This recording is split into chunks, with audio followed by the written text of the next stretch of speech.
Hutan yang berada di lereng Gunung Lemongan, Kabupaten Lumajang, Jawa Timur ini kini kembali hijau dan rindang setelah sempat gundul dan rusak akibat maraknya pembalakan liar. Ribuan pohon pinang tumbuh subur dan berjejer rapi di hutan seluas lebih dari 14 hektar ini.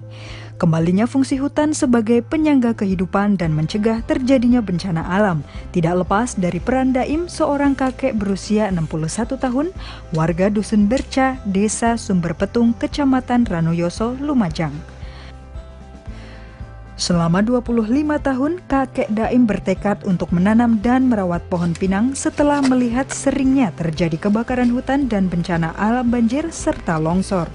Dulunya, apa yang dilakukan kakek Daim mendapat respon negatif dari warga setempat karena menanam pinang di lahan negara yang dikelola oleh Perum Perhutani dinilai tidak menguntungkan, utamanya dari sisi ekonomi.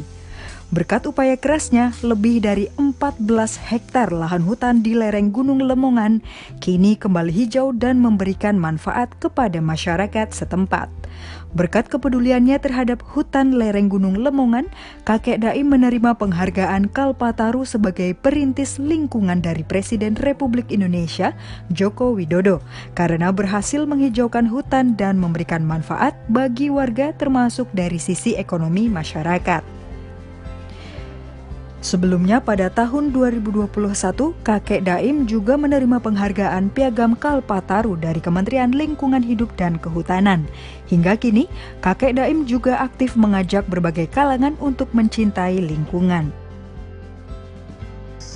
Apa manfaatnya pinang untuk kondisi tanah kayak gini? Menahan erosi itu sangat kuat.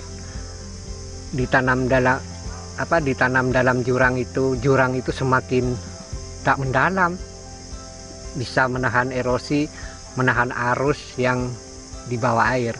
Ya, itu dilanjut sama saya tahun 2007 terus sampai sekarang. Ke depan ada banyak orang-orang seperti Pak Daim yang harus terus dikuatkan supaya penghormatan terhadap orang-orang yang mencintai lingkungan, yang melakukan pemulihan lingkungan ini betul-betul itu menjadi dampak yang positif bagi masyarakat. Pemerintah daerah setempat berjanji akan terus mendukung penuh upaya kakek Daim dengan mendorong aktivis lingkungan lain untuk selaras menanam tanpa memikirkan keuntungan semata. Berkat kerja keras dan kegigihan kakek Daim, kini masyarakat setempat dan sekitarnya turut menikmati manfaat alam dan terhindar dari potensi bencana alam. Dari Lumajang, Jawa Timur, Hamka Agung, Kantor Berita Antara, mewartakan.